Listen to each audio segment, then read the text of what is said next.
Let's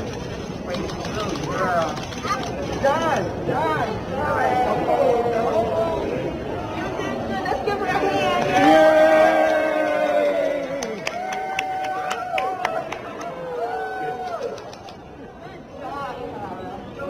Let me push the fucking thing, man. Don't tow it away on me. Cost me money. I don't have any money, dude. Okay. I'm broke, man. My life sucks. I understand that. You're making it worse. Okay, I understand that, sir. But No, you don't. the vehicle is getting towed tonight, okay?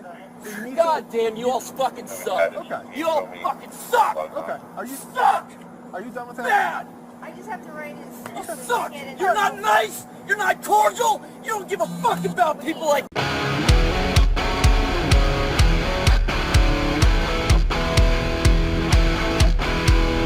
Hey guys, study after study shows that if you want strong bones and muscles, healthy hair, skin, teeth, and nails, you need the 5 types of collagen in your diet. I get mine from BioTrust. I've got a link in the description with a massive discount, and it'll tell you all about it. The people that I speak with in Chicago every day tell me that they're very frustrated with your lack of a plan to combat violent crime. Mm-hmm. Ask a question and I'd be happy to respond. But if you continue to come in here and spout a lot of nonsense and rhetoric that's not a question and not acting like a journalist, then I'm not going to have any time for you. You had a whole room of people that you're holding up by not asking a question. And I know you like to film me, and then you like to go on Fox News. Every other reporter here is filming you. Yeah, so I'm not the only reporter filming you. But what I want you to do is ask a question, sir. Don't give me your right-wing nonsense and spewing of facts that are completely untethered from the reality. Just ask a question. That's all I'm asking you. Ask a question. People around the city, the state, and not only the country, but around the world. I'm going to ask you one more time. Chicago. I'm going to ask you one more time. Ask a question or we're moving on, sir. What do you say to the people around the world who view Chicago under your administration as a no-go zone? And not to mention all of the violence in the city of Chicago. No, it's okay. Let him spring together his conspiracy theories. And you and the other right-wing nuts can try to characterize it any possible way that you can. Yeah, it is appropriate. It is appropriate. It is appropriate. The right-wing nut media of which you are a part try to mischaracterize my comments about Roe v. Wade as something other than it was. The right-wing nut media of which you are a part. Nobody's too worried about those at this moment. We are watching American history, Shannon, and reading again from the dissent. Breyer, Sotomayor, and Kagan write the following: with sorrow for this court, but more for the many millions of American women who have today lost their fundamental constitutional protection, we dissent. Direct quote there. Our panel is lined up. Let's go around the horn. Andy McCarthy, Jonathan Turley, Carrie Severino. Andy, let's begin with you. Hello. Hello, Bill. Look, it's a great day for life. It's a great day for the restoration of constitutional jurisprudence. It's just a great day. I mean, the opinion is exactly what we had reason to expect it would be in early May. The court, despite the terrible onslaught of protests and intimidation attempts over the last 7 weeks, stood strong, went through its ordinary process. I suspect the reason that it took 7 weeks is because of what we're seeing as we're trying to read through this, which is, that the justices on both sides did, their usual yeoman's work, trying to get this done and in a shape that befit the grandeur of this occasion. So I just think, look, a lot of us have been working for this for decades, so it's a wonderful day.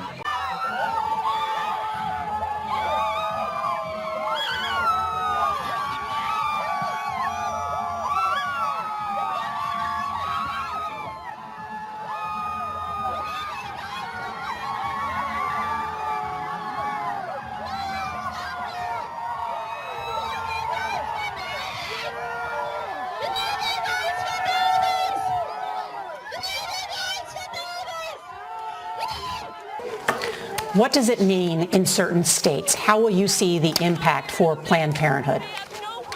The impact is going to be immediate. There are 13 states that will ban abortion immediately, and 26 states over the course of the next couple of months will ban access to abortion care. That's hundreds of thousands of people that will be impacted each year, 15 to 20,000 people per month that we need to make sure are finding access to care a different way. And the problem is we've already seen this play out in places like Texas and Oklahoma that have fundamentally banned access. In those states, we are seeing people have to travel across state lines, travel hundreds of miles. We're seeing them have to find solutions for their healthcare needs outside of the traditional system, or at worst, be forced to carry their pregnancies to term. This is not the America we were promised. This is not the interest of the people. I'm just going to say this, and if I get banged for it, I don't care. There is a great deal of Americans where it is uncomfortable that they're spending more, but they are not going to go under.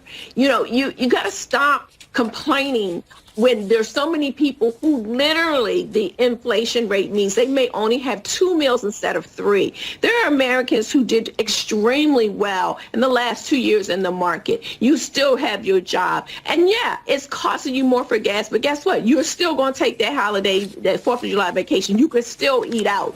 So I'm going to need you to calm down and back off, because it feeds into this fear, and then this fear feeds into people making decisions that creates the very thing that they're fearful of. So I am currently on dialysis at home, 10 hours a night. I've been on it for about 3 weeks now.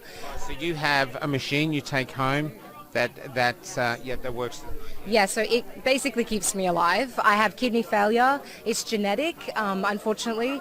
I had Samson and got very sick and needed it was emergency dialysis surgery. So I've been at home for 3 weeks on the machine, and obviously when you go onto dialysis, the goal for everyone is that you need a kidney. The point is that you are in kidney failure, you need a kidney to live the rest of your life. Once I get a kidney, I don't have another disease, I just have this genetic disease. If I get a kidney, I can live my life, and my whole opportunities are open back up for me. Being on dialysis is very difficult, it's very limiting. Can I ask what your job is, or do you have? So I'm a designer, an interior designer. I've done commercial projects, shopping centres, council work, hospitality, retail, all sorts of commercial work. So we were living in Brisbane for 10 years, both having great careers. We had a baby, and now we've had to move to this area to move in with my parents because I got sick, and my husband was also fired because he was unjabbed.